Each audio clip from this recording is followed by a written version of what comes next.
Welcome to Sinister Tales, where we will share horror and mystery stories just for you. We hope you enjoy your stay here.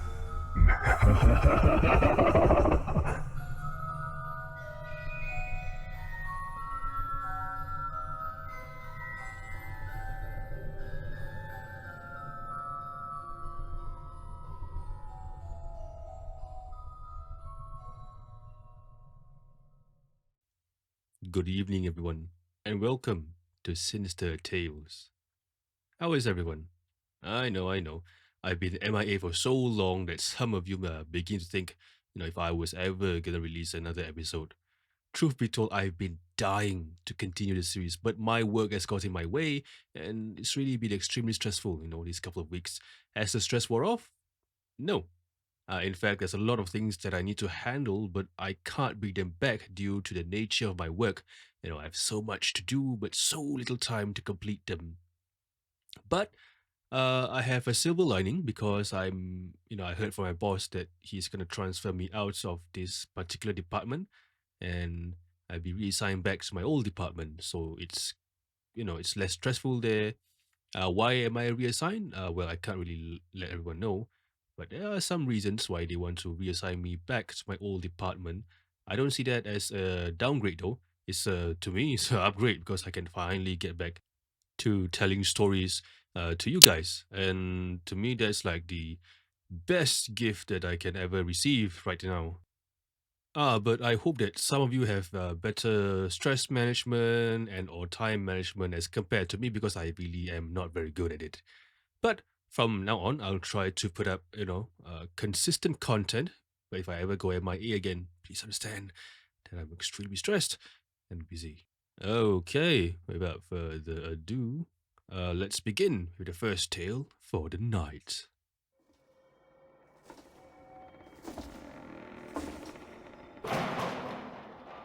Sinister Tales.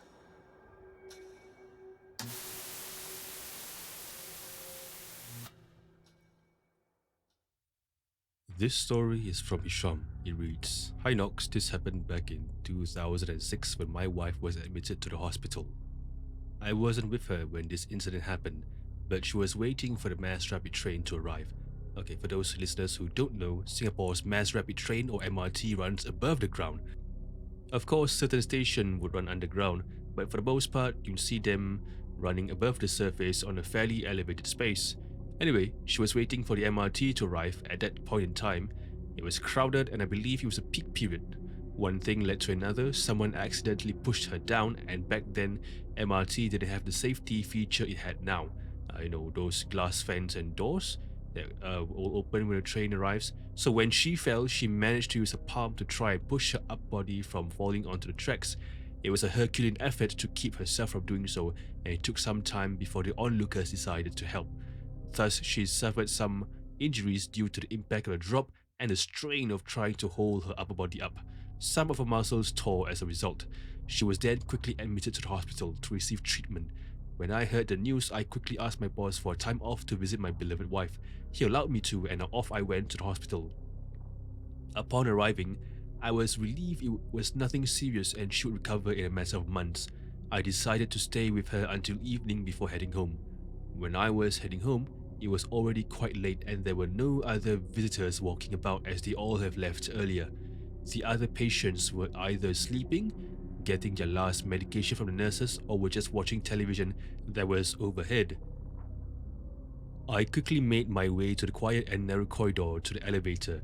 I waited patiently for the elevator to arrive, and when it did, I entered and pressed the intended floor that I wanted to get off.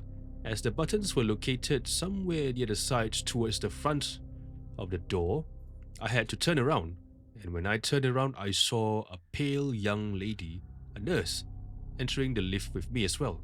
I was slightly surprised as I didn't hear any footsteps and was wondering how she could have snuck up on me like that.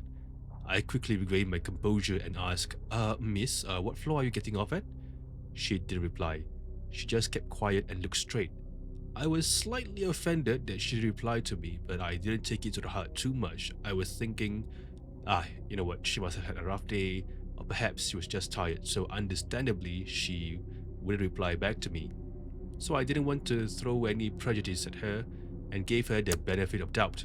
Since she wasn't replying to me, I thought that she wanted to get off the same floor as me. As the lift made its way down, I kept looking forward and didn't turn around to look at her again. She was somewhere behind me, but I can't help but feel like something was off. My hair was standing on end, and I felt this creepy aura as I was in the lift. But I just brushed it off. When the lift arrived at the floor that I wanted to get off, I exited the lift and began to walk straight to the main entrance of the hospital.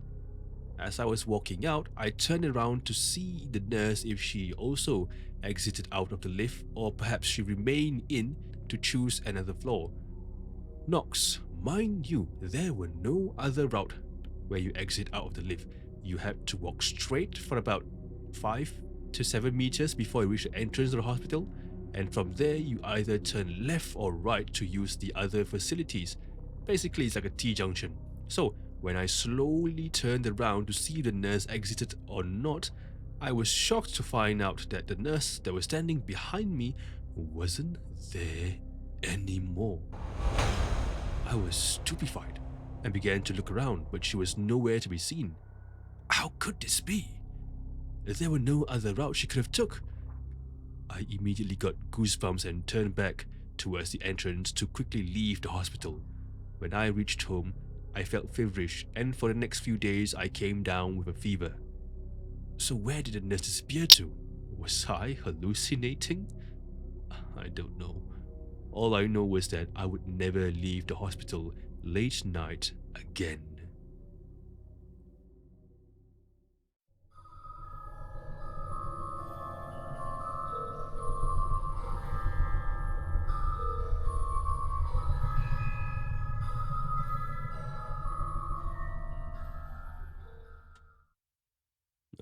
Yes, hospitals.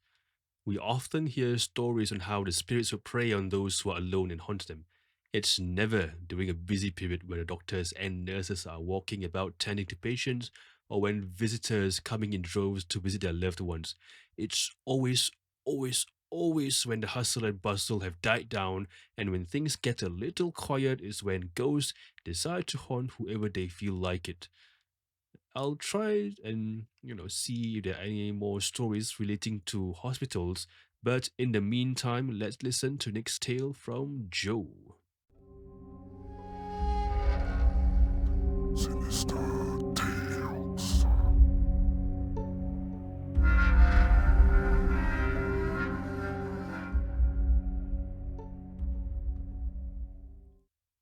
The next story comes from Joe. He says, "Hi Knox, I hope you can read out my tale. I'd like to apologize if my story may not be as scary as some of the tales that are being read out here, but to me, who have experienced it personally, it was definitely creepy. Anyway, when I was young, about 7 to 8 years old, I had this medium-sized yellow rubber ball that was designed like a soccer ball, but I would always treat it like a basketball. So every afternoon between 2 p.m. to 4 p.m., I would always seek permission from my mum to go down to the badminton court and practice my dribbling skills. At that time, my family didn't have much and my area didn't have any basketball court, so I was content with what I had. Sometimes, during my afternoon training, my mum would come out from her house and looked out to the badminton court from the lift lobby at level 4. I didn't notice it at first, but I had a very strong intuition on whether I was being watched or not, and I would always know from which direction as well. So when I looked up and saw my mum, I would smile and wave to her. She would then reply back in kind. But one afternoon during my practices, I suddenly got this eerie feeling that I was being watched intensely from a direction that wasn't from the usual. It was somewhere far off into the distance. So I began to scan my surrounding and finally noticed a lone figure at a distance, hiding behind a wall. The person was peeking from a wall, exposing only his fingers and a part of his head. Though it was far, I could see the person shooting a creepy smile at me. The person then retreated his head slowly behind the wall. Thinking that perhaps the incident was over and it probably was a one time thing, I began to continue to practice again. I didn't want to go back home as I just started my afternoon practice and I didn't want to end it too early. So I practiced some more. Since I was a kid, I didn't have a true concept of time. But probably about 10 to 15 minutes later, I felt the intense stare again. As I knew where the lone figure was this time, I looked at the same direction and lo and behold, he was there. He wasn't hiding this time. He was totally out in the open, staring at me. He wasn't smiling this time, but he would widen his eyes when he stared at me. He wore worn, tattered clothes and had some stains on his shirt. Back then, I thought perhaps he was a messy eater or something like that, but recalling back, it was probably bloodstain that was on his shirt. I looked at him for a few minutes before ignoring him and continued to practice my dribbling. Then I stopped and looked up again because I didn't feel comfortable. This time, the old man got slightly nearer to me, and I didn't notice it at first, but each time I looked away and back at him again, he would get nearer and nearer, much like the weeping angel scene. Until he was about 20 meters away from me, it was then I was really scared. I didn't know what the old man's motive was, but I knew he wanted to harm me. So I began to slowly inch my way back to the lift lobby at level 1. The old man slowly turned his head to the direction I was inching my way to and then looked back at me. He tilted his head slightly to the right at a 25-degree angle and smiled. He then proceeded to walk towards me. With each step that he took, my heart pounded faster. His smile, his face, and the bloodstains were all the things that added to the fear as well. I then began to make a run for it, not looking behind. I had to run straight up and then turn right to enter the lift lobby area. There was a wall blocking the view, so I wouldn't know if anyone was waiting for the lift. Until I turned around the corner, I noticed that my neighbor was waiting for the lift, which was a relief because then I could ask him for help. But when I turned back to see the old man, he was gone. I believed the old man was actually human, but what he wanted from me was a mystery. But from the way he dressed and looked, I don't think he has any good intentions.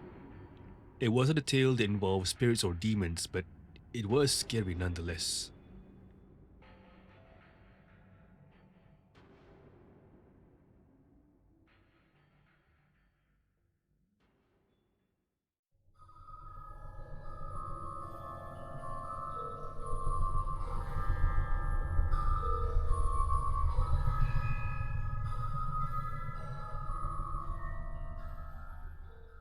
Now, I understand that I've been always telling stories relating to spirits, demons, or ghosts, but please do not hesitate to share with me any stories that you might have, because as long as it's interesting, hey, there's a chance that I might read it.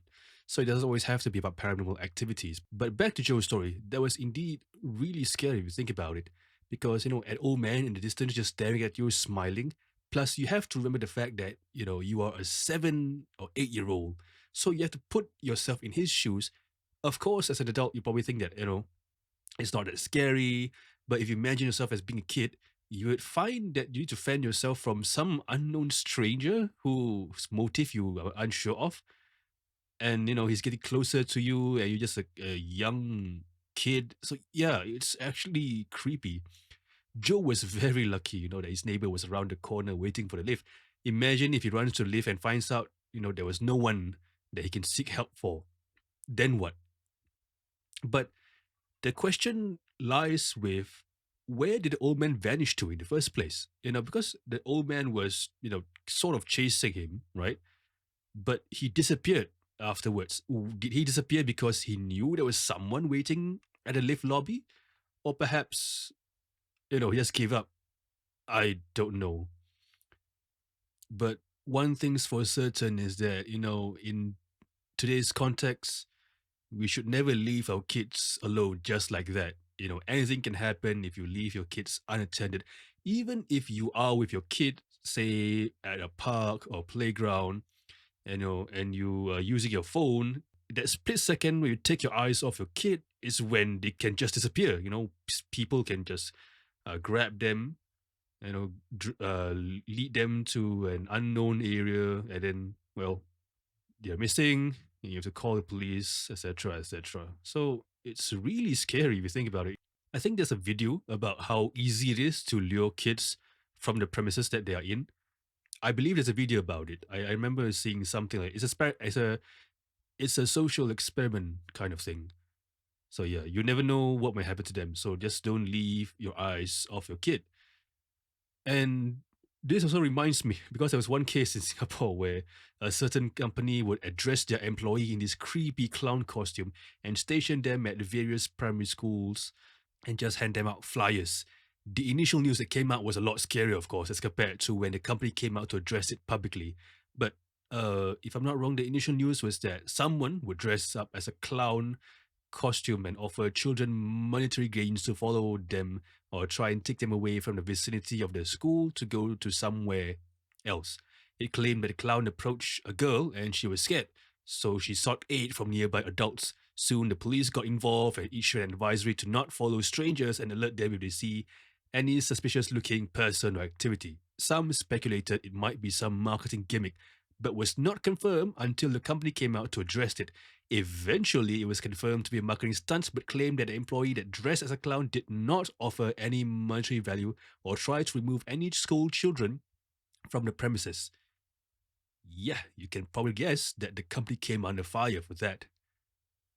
Ah, what a time to be alive.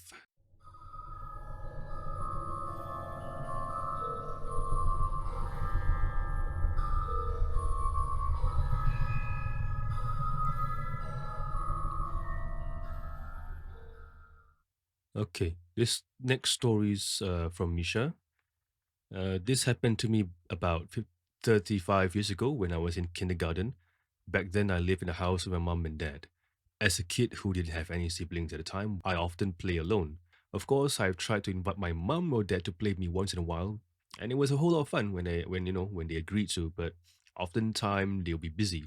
So my pastime would constitute me playing alone with my toys or just watching the television. Eventually, I think most kids would have imaginary friend, and we either get this idea from TV or perhaps the thought would just manifest itself. For me, I think it was due to my loneliness that it started to manifest in my head and the longing of the feeling of having a playmate. Then I would soon develop this imaginary friend phase thing. Anyway, I would often talk to myself and pretend that I have a friend beside me. And my mom and dad were used to me having this behavior at the time, and so they'll let me be most of the time. However, one fateful afternoon when my dad was away, I was sitting in the dining room all alone in the dark. My mum was showering, and I was sitting on the chair, waiting patiently for her. At the time, I didn't entertain my imaginary friend, so I pulled out only one chair and sat down on my own. Okay, I think what Misha is trying to say that, if she was playing with a imaginary friend, I think she'll pull out two chairs, but since she's not playing with her imaginary friend, so she only pull out one chair out of the 4 or 5 chairs that are present at a dining table. Suddenly, out of nowhere, the chair next to me, out of like 5 chairs, started to pull out slowly, as if there was someone that was going to sit down. Of course, at that point of time, I wasn't afraid. So what I did, I just got down from my chair, pushed in the chair that I sat on, and went over to the chair that was pulled out, and I sat on it. As soon as I sat down, the chair that I pushed in earlier slowly pulled out. So I got down, pushed in the chair that I sat on, and went over to the chair that was being slowly pulled out. I sat on it. And this thing, back and forth thing kept on going until I got bored. And I pushed in both chairs and then I just, invited my imaginary friend to my room to watch TV. I would be like, come, let's watch TV. Come. I also remember a time where I was angry with my mum, but she wasn't, entertaining me or wasn't bothered by my tantrums. And what she did, completely made me angry. She just turned off the lights and went to sleep. So, as a kid, when you were angry, you couldn't really sleep, right? So I couldn't do much but hold my anger and lay down on the bed with her too. And I swore she was already asleep because she began to snore, but I was still awake. still angry. I was clenching my fist and I was fuming basically. Then her snoring stopped and she began to put her arms around me and cuddled with me. Next thing I knew, she spoke in this very shaky and frail voice, much like an old lady. Sleep now, darling. Sleep. I found three things strange. The first, my mum would never call me darling. Number two, she would never put her arms around me when we slept. Number three, how can she not be angry at me after what I did or said before I went off to bed? So me, who was still fuming, pushed my mum's arms away and went off, got off the bed and just left nasty remarks, which to this day I regret. But in a way, I was relieved and not relieved at the same time. I'll explain later on, I promise. For now, just know that I am relieved and not relieved at the same time. Now, fast forward to primary 2. I remember when my mum was pregnant with my little sister and she couldn't pick me up from school anymore. So instead, I have to deal with the fact that I have to go home alone. So when I got home, I took off my shoes and my socks, and then my mum came around. She began to ask how my day was. As I was removing my socks, she began to ask questions. Oh, how was your day? How was school? And I began to talk to my mom as I was like taking off my shoes and socks. So our living room had this small window where we could peek at the kitchen and the dining room. So my mom was standing near that small window, so basically when I was looking at her, the window was just behind her. And then I saw, as I was talking and looking at my mom, and then I take off my shoes and socks, I suddenly saw an old lady walking across from the kitchen. She was walking from left to right. So my aunt, I know that my aunt would sometimes come over to our house. Often the reason was that she fought with her children, whom were already working adults, mind you. And because she doesn't want to see their face or want to talk to them, she would run away from home and live with us for a while until she cooled down. And then, sometimes the children would call the mum. In fact, actually, the children didn't know where their mum went, so they would call all their relatives. Sometimes you have to call all the relatives, see where did their mum run off to, and then they'll have to apologize. Once they found out where she was, they have to apologize to her mum, and then when she cooled down, she would go back. So yeah, these things happen when I was so young. So since I knew that my aunt would sometimes live there, I began to turn my attention to the door, which points. The door is basically facing the narrow corridor to our bedrooms. So I began to turn my attention to the door, because if she was going past the kitchen, she'll eventually either end up in the dining room where she'll be eating, perhaps, or I could probably get a glimpse of her when she's heading to the room. And so I waited, and there was no one that came, into full view. So I thought that perhaps she's in the dining room. So since I couldn't see the dining room table, I began to ask my mum, Mum, is Bibi living with us today? Bibi is basically the aunt title. So to which my mum replied, no, why? Huh, then who was the lady that walked across just now? What old lady? It's just only you and me. No, I saw an old lady walking past at the window just now. I swear. Oh, well, there's no one there and it's only two of us. Unsatisfied with the answer, I began to look around the house, at the dining room, the toilet, the kitchen, our bedroom, but true enough, we were all alone. Strange. It wasn't about when I was primary 5 when we moved out of the house that I began to learn a slight truth of that old lady's sighting. It was the last day and we were moving a few more items in the truck my dad hired. Eventually we moved into our new house and I finished setting up our stuff and whatnot when my sister got a fever. However, the fever didn't last long and about 2 days later she made a full recovery. It wasn't until the third day when my dad spoke to me about the incident. Apparently my dad had a third eye and could see and speak to the spirits and jinns on this world. He said, your sister didn't get a fever out of nowhere. It was a spirit at the house. I'm sorry, spirit?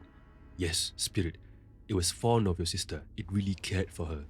So when we were moving out, she was very sad and, stroked her hair and cheeks before we left. I couldn't speak at that point in time. I mean, how could I? It was my first time learning that my dad has a third eye and can speak to spirits and jinns, and then You're telling me that there's a spirit living with us all the time? I, I was still digesting it all. So my dad said he was furious at the spirit for causing this and told her that she shouldn't have done that since the bodies, human bodies cannot handle such energy. But it was a one-time thing anyway, so she won't be bothering us anymore. So this incident, I kept it, somewhere at the back of my head, and I never questioned anymore. And until one moment when I was an adult, I began to have the thoughts from when I was young, and this incident came up again. So I questioned my dad. Dad, do you remember the house we used to live before we moved? Uh huh. What about it? Was there, I don't know, anyone else or anything that lived with us the entire time? He nodded and said, yeah, there was. There was a spirit that lived with us. Ah, so was the spirit an old lady? My dad flashed a smile and replied, Yes. Have you seen her before? So I began to tell my dad the things that happened to me when I was young, but I left out the part where, my mum's voice sounded like an old woman and hugged me to sleep. And frankly speaking, I couldn't remember it all too well, so that's why I also left it out. So he explained to me that she was something like a guardian in the house that watched over us. Normally, he kicked out any spirits or jinns residing in the house, but since it didn't disturb any of the family members, he's okay with it. She probably loved children since I got to play with her. When she pulled out the chair and I pushed in and whatnot. So my imaginary friend wasn't really imaginary, but she actually exists, just that I couldn't see her until about primary 2, of course. And that was just a one-time thing. So after talking to my dad, I went off to bed, and before I slept, I remember the time in primary 2, when I was sleeping and my mom's voice was shaky and frail. So I remembered I said nasty things to my mom, which then I connected the dots together and found out that in the end, it wasn't my mom that I was saying nasty things, but rather the old lady, the spirit. So I was relieved that it wasn't my mum that heard me saying the nasty remarks, because if not, I'll be regretting to what I've said and I'll probably have to apologize to her. But I'm not relieved because, I ended up saying these nasty remarks to the spirit instead, in which, she was trying to be nice. The spirit was trying to be nice, and, uh, well, life moves on anyway. The old house that I live has now been demolished, and I hope that, the spirit found a new home for her to live. I wish I could meet her and apologize for that day. And sorry, Knox, if my story wasn't scary, but I hope you do find it interesting.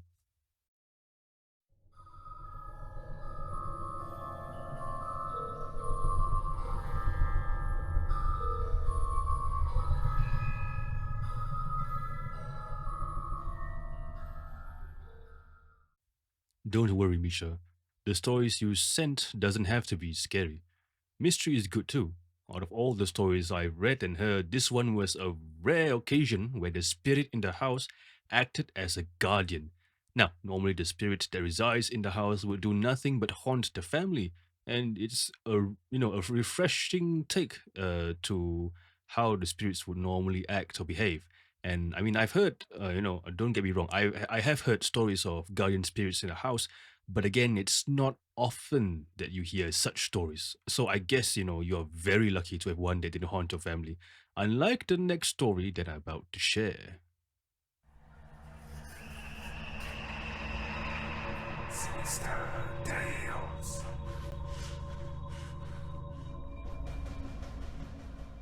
This one's by Mel. This happened to me back in 2005. I moved into a house with my parents. Back then, I was in secondary school. The house we moved in was much larger and looks beautiful as compared to our old home. We settled down pretty quickly with most of the renovation works being completed. For the first few weeks, nothing strange happened, but after nearly a month, we started to notice some strange occurrences in our new home. Every Friday night, as a way to get together, we would watch movies in the living room.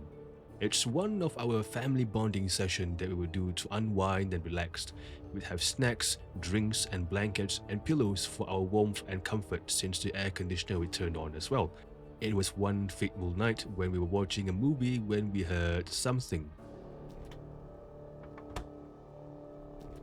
It was faint. The sound of the movie drowned the noise, which is why none of us heard it yet. at least at first. But when the movie got to a quiet part, my mum was the first one to hear it. She was leaning back on the couch when she suddenly sat up, and she gave this weird look and began to look around. My dad paid no heed and was glued onto the screen. And so was I, but I managed to get a glimpse of my mum, scanning the area through the peripheral vision of my eye. She then tapped my father on the shoulder and asked, "Dear, did you hear that?" Huh? What? I don't hear anything. No, no, listen, listen. She began to take the remote and lower the volume of the television. Now all of us stopped watching and began to listen. We then heard the source of the noise came from the kitchen. Strange. So my dad got up and went over. My mom followed suit. I got curious and eventually tailed behind as well. As we got closer, the sound was more apparent and clear, and we know that the source of it was clearly from the kitchen. It was then, we can kind of figure it out that it was the sound of the fridge door opening and closing. All of us were shocked. What could have caused it to open and close on its own? We couldn't see the fridge yet as we need to turn around the corner to the left before we can view the kitchen and the fridge. As we made our way around the corner, the noise suddenly stopped when the fridge closed the door. And as we take a look at the fridge, it was just as expected. The door was closed, as it should be. It was as if nothing happened to begin with. We all looked at each other. No one spoke.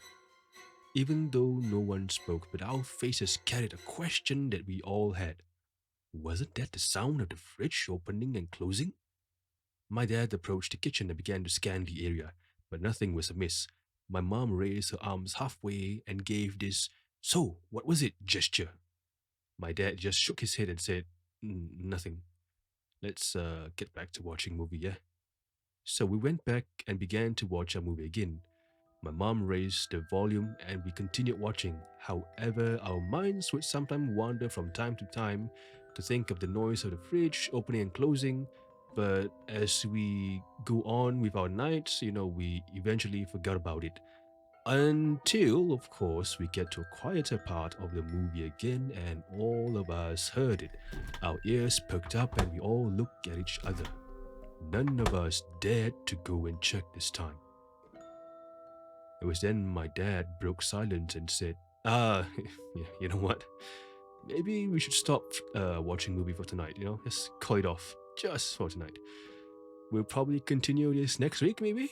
We all agreed and packed our stuff and proceeded to bed.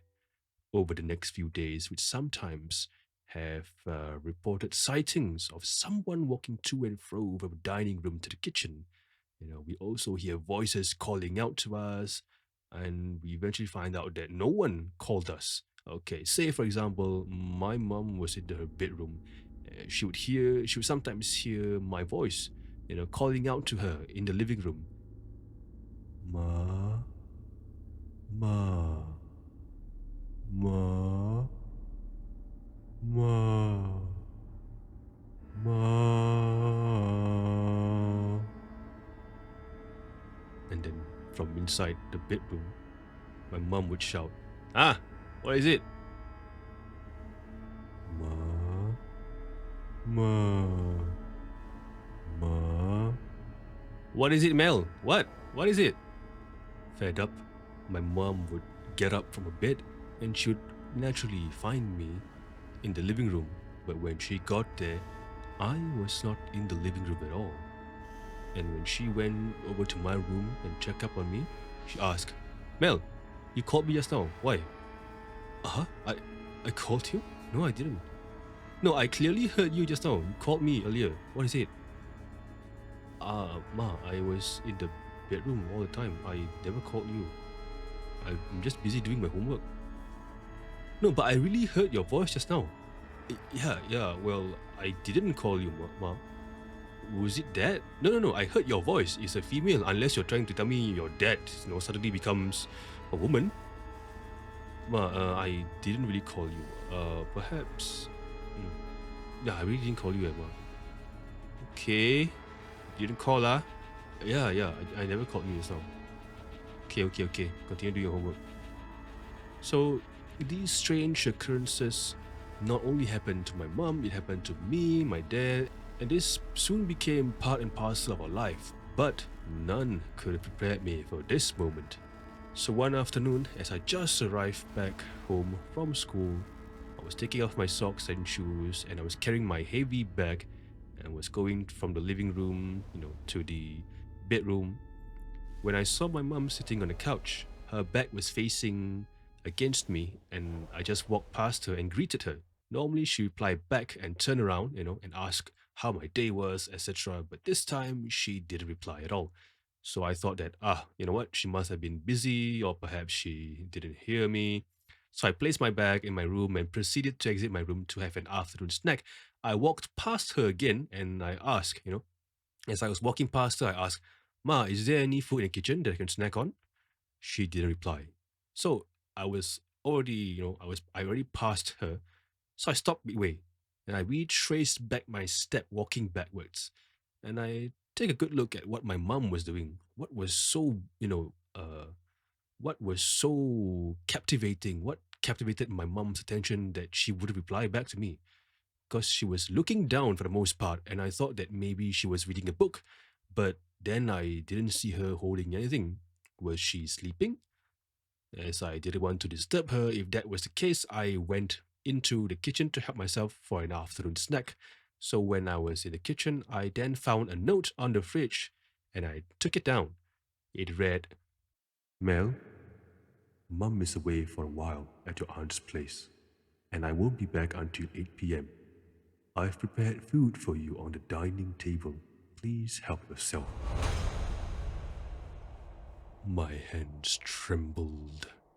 If my mum was at my aunt's place, then who was the lady that was sitting on the couch? I slowly began to walk out from the kitchen and into the dining table. I saw the plate that was filled with food and covered with a food net to keep away the bugs on the table. I turned to my right and there she was, the lady, still sitting on the couch, unmoving. My heart began to pound. What am I supposed to do? My hands and legs are trembling.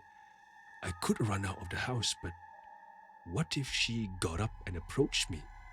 Not to mention my shaky hands would find it hard to get the right keys to unlock the door. There's also the issue of locking the door behind me. What if I turn around as I'm locking the door and then she's just right there? Not wanting to face that, I decided to do the one logical thing that would ensure my safety. That was to take the food on the dining table and rush to my bedroom. I have to get past her, but at least I can slam my door. I just have to hold up until 8 p.m. So in my mind, I rehearsed the move that I need to make, and as I composed myself, I sprung into action. I removed the net, grabbed the plate, and rushed to my room. As I went past her, the lady began to turn her head around, and I entered my room, and the scene before me horrified me. Normally, when you turn your head, you turn the part of your body, especially if you're looking behind you. However, the scene before me wasn't the case. The lady just turned her head 180 degrees without adjusting her body. It's just her head. She was staring at me, wide eyes, smiling. She began to giggle. I got goosebumps all over and I quickly shut the door, locking it. I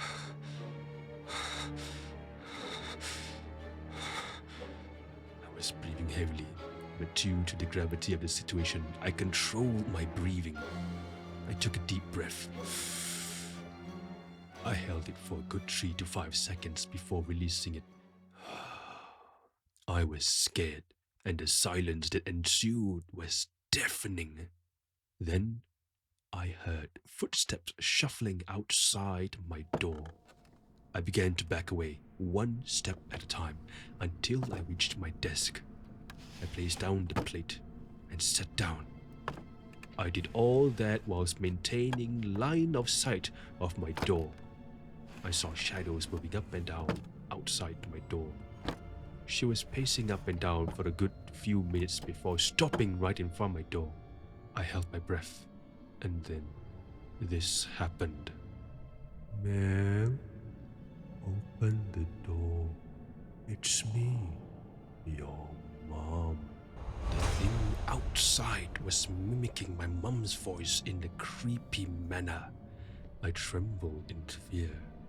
What if it somehow got in? I began to rehearse different scenarios in my head and how I'd deal with them. My mind was racing. Then there was knocking on my door. The doorknob began to shake and rattle as if some psycho was trying to get in. This continued all the way until 8 p.m. when my mum got home. When she returned, I opened the door slightly, and when I can confirm where it was indeed my mom, I rushed to her. I was crying and began to tell her what happened. My mum was horrified to hear what had happened and waited for my dad to get home. When he returned, my ma suggested to have someone to look into the hauntings that was going on in the house. My dad agreed, and the next day he got some ustaz to look into it. It wasn't a one-time visit, mind you. The ustaz has to come by almost every day to cleanse the house. After a while though, the ustaz came to us and said, "It's done. It is done. Hopefully, after today, you will not receive any more hauntings. But if you do though, please do not hesitate to call me again."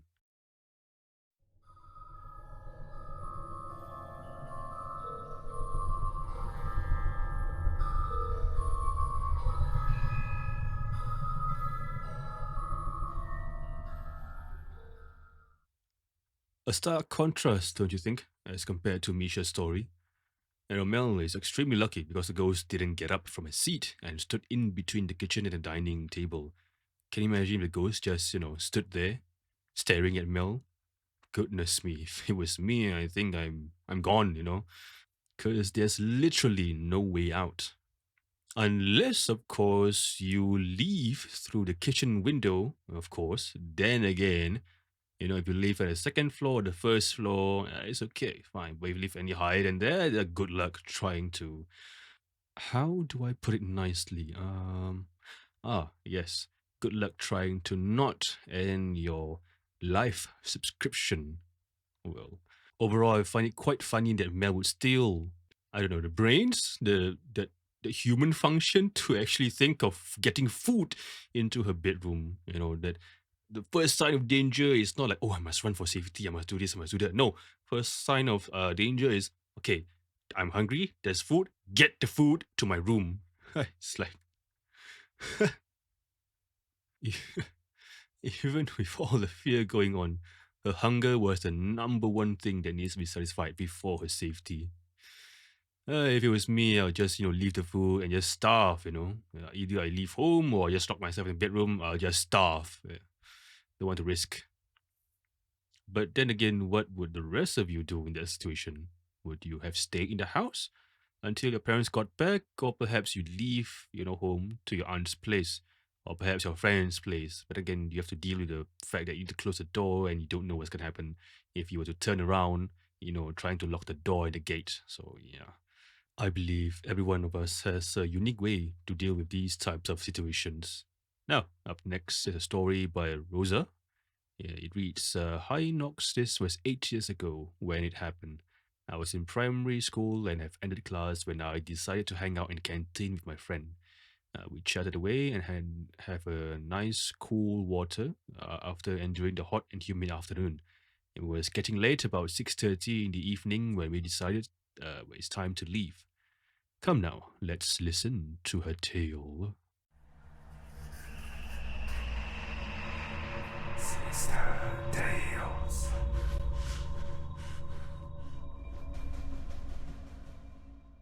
So it was 6:30 in the evening. Rosa and her friend, stayed behind in the school's canteen.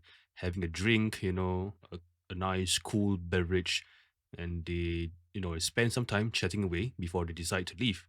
So in the middle of the conversation, we kind of reach a close or a conclusion to the topic when I said, "Yeah, oh, oh, wow, it's 6:30 already, huh?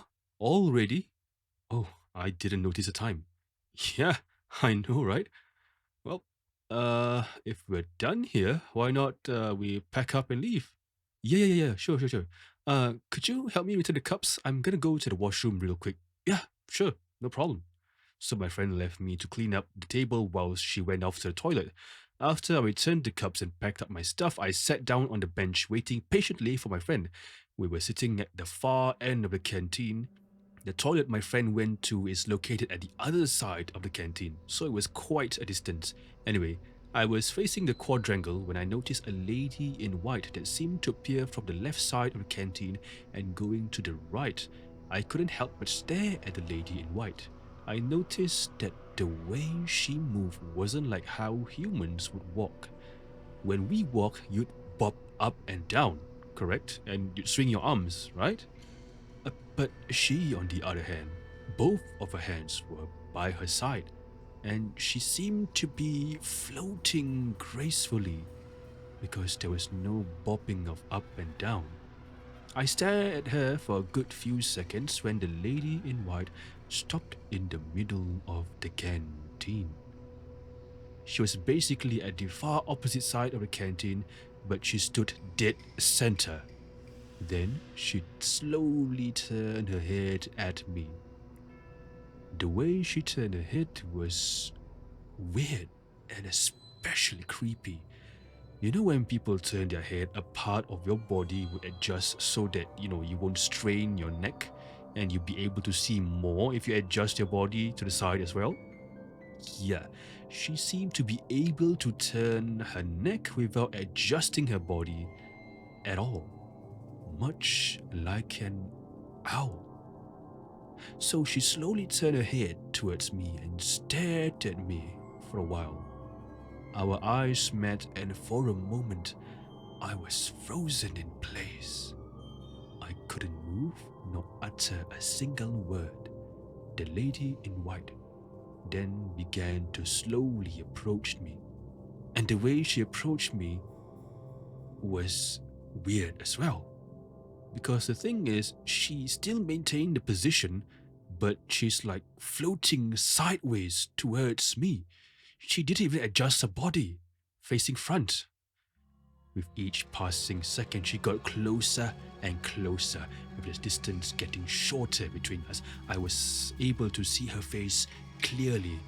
The scary thing is, because the distance was far before that, so I couldn't get a good glimpse of her face, but as she got closer, the scary thing is, she didn't have any eyes. Her eye sockets were hollow, her mouth was all stitched up, and there were bloodstains at the upper body. I got chills running down my spine, and as she was about 10 meters, I quickly took my bag and left the canteen, running as fast as my legs could carry me. I ran towards the school gate where the security guard was. The security guard uncle who was there was minding his own business when he turned to look at me. I could tell that he was puzzled as to why I was running at full speed, but didn't bother to ask a question. He began to turn his head away to continue doing what he was doing. Minutes later, I heard a scream, and soon my friend came running towards me. As she was within arm's reach, she straightaway hid behind me and looked back at the direction we came from. She was hiding behind me and, would occasionally peek out and hide again. I asked, "Hey, Layla, what's wrong?" However, I couldn't get a straight answer from her. The star, this, the, the, the, the woman. She was panting real hard and was struggling to catch her breath. The security guard that was minding his own business at first decided to exit his booth and approached us. He asked, "Girl, what seems to be the problem?" "I'm not sure, uncle. My friend suddenly screamed and she ran away from canteen." "Oh, hey, where's her bag, ah?" I think..." Before I could finish my sentence, my friend pointed to the canteen and said, "Inside the the canteen." "Ah, okay. You two wait here. I'll go take it." The two of us watched as the security guard disappeared from sight and went to the canteen. Moments later, he came back with Layla's bag in hand. He handed over the bag to her and gave us an advice. "Okay, next time, once you finish your lessons, go back home, okay? Don't stick around here unless you're in a big group. This place has a history." You understand, huh? Both of us nodded. To be frank, we didn't understand at first what he meant by there's a history to the school. Until about years later, when I've graduated and went to a secondary school. Turns out that my primary school used to be a cemetery grounds before they decided to move all of the remains to another location. Perhaps the ghosts at that place were disturbed and thus still, to this day, haunt the school grounds in the evening.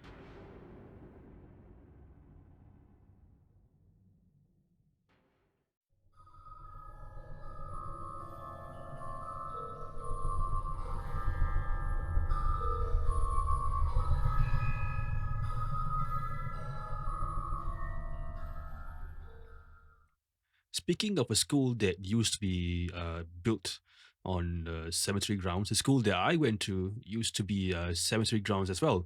Were there any hauntings? Yeah, definitely. At least I heard stories of it. I got a couple of friends that I still connect with that could probably send me their experiences. I don't know about you guys, but it seems like every school, okay, that we surely have at least that one famous ghost stories or a few ghost stories that have been passed down from senior to junior, kind of like word of mouth. Word of mouth? No. What do you call that? Something like an urban legend. Yeah. So, for example, okay, if you go to the school toilets at 6 p.m., stare at the mirror while saying out her name, the doors will shut, and in the mirror, she'll appear right behind you. But when you look behind, she's not there. But you stare back at the mirror, she's there. Or maybe sometimes at night when you're alone at the school field, you sometimes hear a horse galloping, even if there's no horse at sight. Something like that. Some of them might be true, some might not be, but hey, it does make a good story to listen if you think about it. Anyway, the last story that I'm going to share is from Long. I went to a friend's house one day and we spent our day just playing video games. We were so engrossed that I didn't realize the time. I had to go back by 9 p.m., but it was already 9:43 and I had just beaten a level. When I noticed the time, I panicked. "Hey, it's 9:43, ah. I didn't notice the time." "Oh, no. My mom's gonna kill me." See lah. One more game. You see, look at what the one more game cost you. "Hey, I gotta go. Bye. So I left in a hurry from my friend's house. I took the lift and proceeded to go to level 1. Upon exiting, I went to the spot I chained up my bicycle and rode off from there. I was pedaling like a madman. Luckily, there wasn't much pedestrians on the pavement, so I could speed all I want. Soon, I came to this neighborhood park. It was dark and creepy, but the thought didn't came across my mind, so I took the turn into the park since that was the shortest route to go home. I could, of course, ride along the perimeter, but since I had to get home fast, I decided to go against it. So I went into the park. As I paddled and paddled, I noticed that it got harder to paddle, as if there was an extra weight that I'm packing. As if I'm giving someone a lift on my bicycle. So I gave all to paddle, but it just got heavier and heavier. Finally, I stopped somewhere in the middle of the park with a lone lamp post which hardly illuminated the surrounding. Not a single soul was around me. I began to get off my bicycle and inspect it. So I was thinking to myself, what on earth was going on? Is there something wrong with my bike chain? Could it be the pedal has some problems? What's the problem here? As I began to inspect my bike, pondering on what's wrong, I was suddenly interrupted by a lady. "Excuse me?" Yeah, I was bending down and immediately straightened up because I was surprised. I didn't expect anyone to be around here, and even if there was, I should be able to hear their footsteps on the gravel approaching. Could you give me a lift home? Lift home? As I eyed her up and down, she did indeed look beautiful. Her long, silky hair and white dress, her face had this soft complexion and a shine to her eyes. I would have said yes if I wasn't running late. Oh, don't worry. I live nearby as well. Even though I never asked that question, it was as if she could read my mind. Oh, what? Are we like neighbors? Because I definitely never seen you around before. Yes, you've never seen me before. I have always watched you. Oh, right. You moved here recently or something? No, I have always been here. Ah, right. Always been here. Right. Just that I've never seen you before, so I'm trying to recall all the people that I've met while I was living here. But I'd give you a lift, no problem. But something's wrong with my bike, and I can't really discern the cause. So worst come to worst, I guess we'll just walk it from here. I explained that to her. She gave me a smile, but for some reason her smile was unsettling. I got shivers down my spine all of a sudden. Then I really took notice of my surrounding. The temperature was near freezing and the environment had gone really quiet. The sound of crickets that were nearby went dead silent, and not a single life was out and about. I couldn't even feel the wind. So what the hell was this woman doing in the middle of the park? You have to get her out. Uh, Pardon? There, behind you. She's sitting behind you on the bike. That's why you have trouble paddling. I felt my body turned ice cold. Behind me? But there was no one behind me. I was alone, riding on this bike. Go ahead, turn around. My legs went jelly, and I felt like I'm going to collapse soon. My body began trembling in fear. Every bodily action I did was deafening to me. I could hear my heart pounding, my saliva going down my throat, and the sound of my bones shifting. I then realized something. The lady in white that was in front of me might not have been human. I'm probably dealing with not just one ghost, but two, front and back. The lady tilted her head slightly at a 45-degree angle to the left side and continued smiling. Her smile was unlike anything I've ever seen. It felt like the corners of her lips were wide, wider than usual. It was then I knew she was not human. To make matters worse, I felt a cool breeze blowing gently at my ear, as if someone was directly behind me doing that. Then I heard a whisper from behind, "Not running." I immediately bolted from my spot. I sprinted like my life did depend on it. As I did that, I heard a cackle of laughter behind me, and sure enough, there was not one but two laughter that can be heard. It was so loud they broke the silence at the park that night. Even as I got out of the park, I kept running and running all the way home. Of course, when I got home, I got scolded for coming home late and for leaving behind my bike. Ha! See ya! Play game some more. Play game some more. Next time, you let the ghost adopt you. Live with her at the park.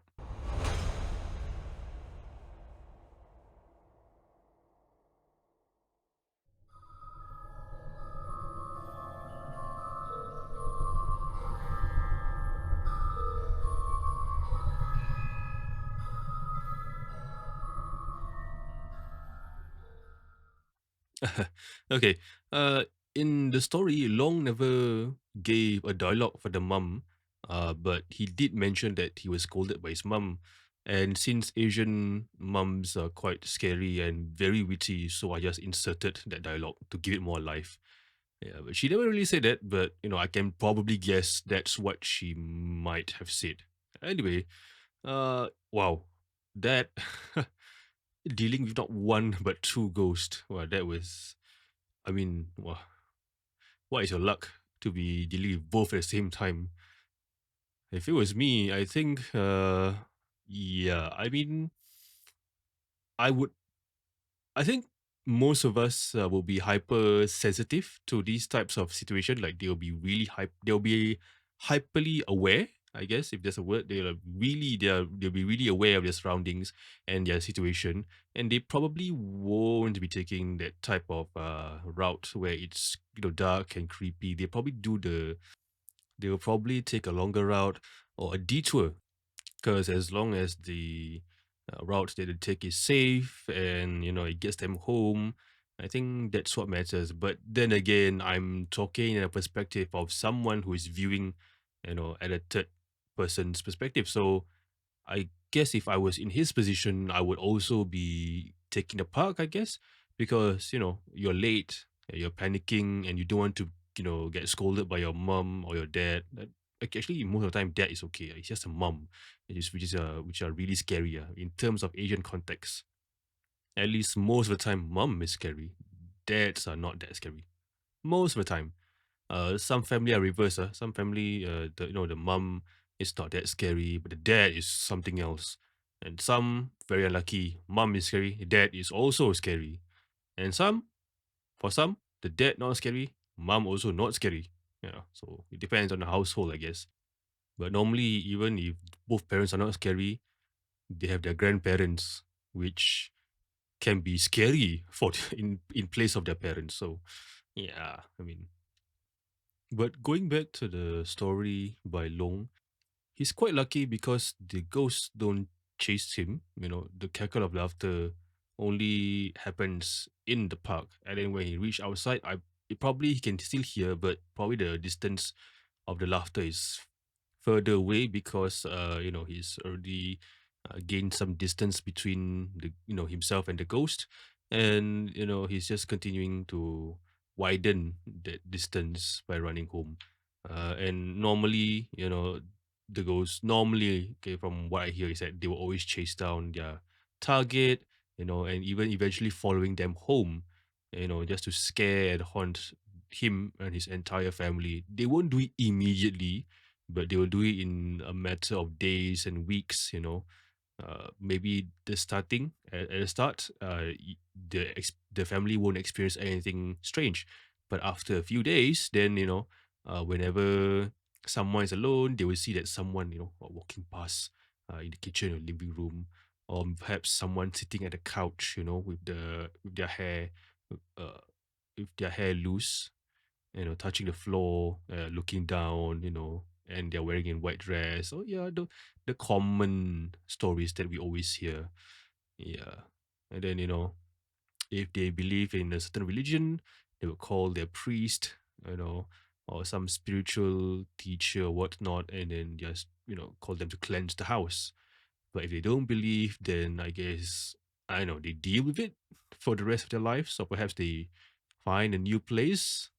Well, Long never really update us on whether the ghost, secretly chased him and he didn't know, and that they are actually at his house. When he entered, the minute he entered, the ghost also enter with him. He didn't say any of that, so I assume that it's a good ending in a sense that there's the ghost never chased him and then reside in his house. So to me, that is good enough. Even if you see and experience the entire thing, but if you manage to escape and they don't haunt you anymore, that's good enough. You don't want them to be haunting, your family at home. It's supposed to be your sanctuary, uh your safe space. I mean, imagine if you go home and then that there's gonna be ghosts, trying to scare you and whatnot. I don't think you even want to stay at home. You probably go to your friend's house and delay. Delay is one thing. Then you have to go back home again, in the middle of the night. And then perhaps, who knows, you may encounter another paranormal activity, and you have to run home, and well, the cycle worsens basically because each time you do that, you're gonna invite more and more spirit. So, and then your family, you know, poor thing, they have to deal with the spirits. So yeah, okay. Uh, it was fun talking to you guys, telling stories. I am glad that I now have time and I'm not stressed anymore. The only problem is that I'm not feeling well and I'm actually coughing. It's just that you guys never hear me cough because I edit that part out. So yeah, but I'm recovering. I'm recovering. But even still, I am really happy and excited to continue my series. And I hope, you guys will continue to support me on this journey. And yeah, so that's it for tonight. We've come to the end of tonight's program. And I hope you guys enjoy tonight's story. I'll see you guys in the next episode. I hope pretty soon. Bye bye and fair winds. Take care, everyone.